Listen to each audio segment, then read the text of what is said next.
there's many things that are different about all the books and the different characters they come across. Case Histories is mostly about things that happened to people in the past, but there are themes that emerge of damaged women, girls in danger, people lost, lives hidden and stuff.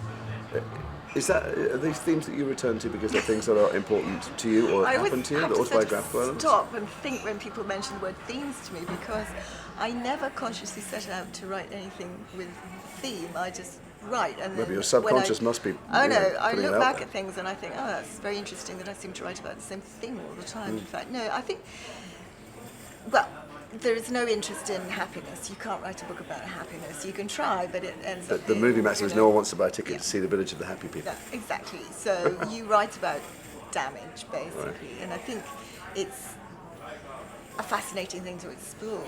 I mean, I'm one of those people who read all the darkest things and all the grimmest things about how every aeroplane fell from the sky and every child that was drowned, because I think it's just. But also, from one point of view, I think you have to honour that kind of material. I think I really don't like the kind of writing that, oh, here's another dead prostitute, here's a dead person, here's a body. I think you have to, if you're going to talk about death and if you're going to write about murder, I think you have to really do it seriously. Do you? Because it seems to me you've got a macabre sense of humour. And what I like about, when I watch these pieces back, the directors all managed to create a tone and walk this fine tightrope of it's serious and terrible things are happening to people, and at the same time, there's an awful lot of light relief in But it. it is a fine time. But it is relief. It's a Shakespearean thing, isn't it? The port of the door. You've got to, the actual grim thing has to be done grimly, I Right. think. And the rest. Is that why the Yorkshire, because he's from Yorkshire, Jackson, or there was Yes, some debate at how much from Yorkshire. You were quite keen I should be slightly less from Yorkshire. Is that right?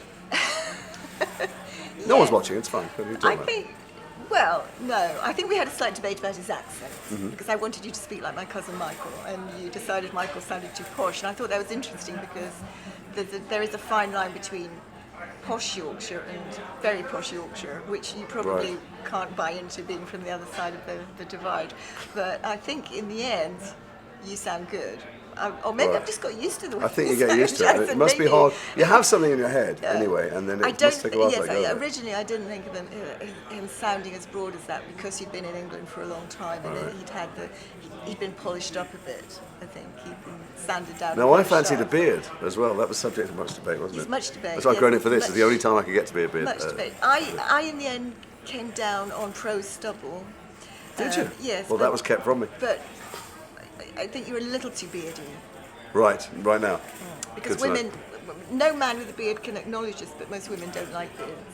So let me ask you this, because you are, don't be flattered by this, but you're an incredibly bright woman, incredibly talented, and you had apparently designs on it being a television series long before I knew. But there must have been something that surprised and shocked you and threw you a bit in the process of making it. What would they be?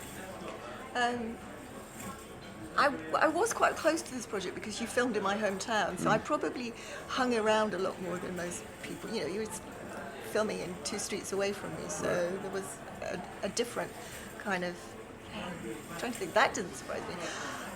Well, this is maybe not the answer you're looking for, but what surprised me was how good Edinburgh came out of it, because obviously not all the books are set in Edinburgh. The first one's set in Cambridge, and I was quite tied into the Cambridge book because it was somehow it felt the right place, and I was really. Should we acknowledge that a weird guy just walked in the back of the shop? Weird guy. That's what happens in life. Anyway, yeah. I was surprised and really delighted the way Edinburgh looked. I don't know how you felt about it. I'll tell you how I felt.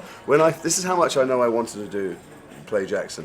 When I first went to meet them, one of the main things going on in my life is I didn't want to travel anymore for work. I wanted to be at home. I wanted to be with my kids. So they offered me the job, and I went to meet them. I was sitting talking to the producers and the writer, and at some point, about 2 hours in, after I'd showed off about how well I knew your books and how hard they were going to be to adapt and all stuff, and Alison, the head of Ruby, said to me, "And what's great is that Edinburgh is almost a character." And I said, Edinburgh, what do you mean? Edinburgh the city? She said, yeah, in Scotland. And I went, character in what? She went, oh, you've got the pre-Edinburgh draft. And I went, yes, I have.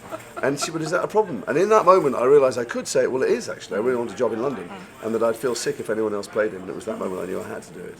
But they were not conceived of as being in Edinburgh. But now it does feel like they're partly about Edinburgh. Yeah, it's strange. It's a very film. It's a beautiful city. It's a beautifully filmed city, and quite interesting. Although lots of films are made there, lots of TVs made there, I think a lot of them never do it justice, and I think we do. Well, it's not the mean streets of Edinburgh. It's not No, it's the underbelly. You're not, not rubbing people's face in the grime. And I think we go places that other people have not gone. Certainly, the suburbs around my house, as we That's say. right. We go to your house. We go to my house. And let me ask you this: since we've pretty much exhausted the plots of your books, and Jason, is there more in your head? Do you think, or because Jackson ends up being slightly peripheral in the second and third and fourth books, and now there's this television series, which the thing about television, as I've understood, having done some series before, is it eats plot, it eats story, and eats character. Have you got other stuff sloshing around on that big brain of yours? I have a million plots. I could sit here and pitch until 6 months' Don't give them time. away, but you've got lots. No, not giving them away. They're all in there.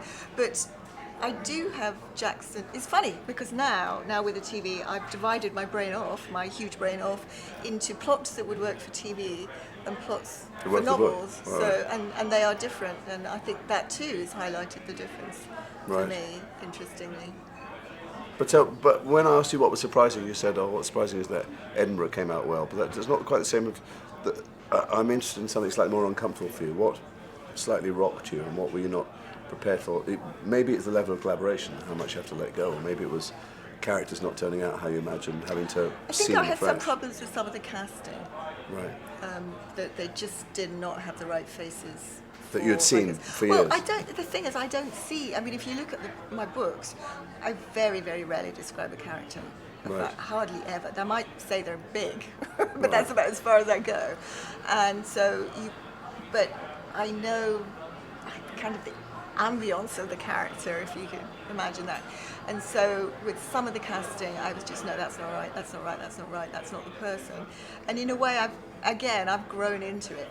Well, for instance, we have the fantastic Phil Davis playing Theo White. Oh, and, it's nothing and like Theo Theo in the book. is a big fat man who can't get upstairs. But when Phil said yes, I knew, because I worked with him before in Steptoe, I know he's a brilliant actor, brings something to it.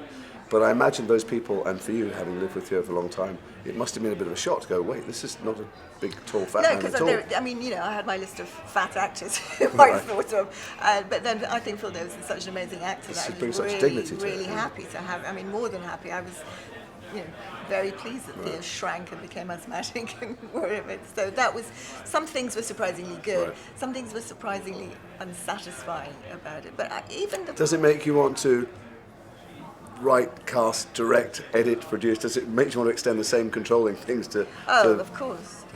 Who wouldn't want to control everything?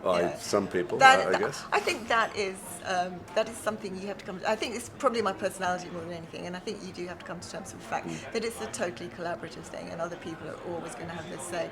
And I think maybe that's the thing that surprised me, is that quite often people are right. Yeah. That I'm not I found that tough. Always right. It's tough. Yeah. It's tough.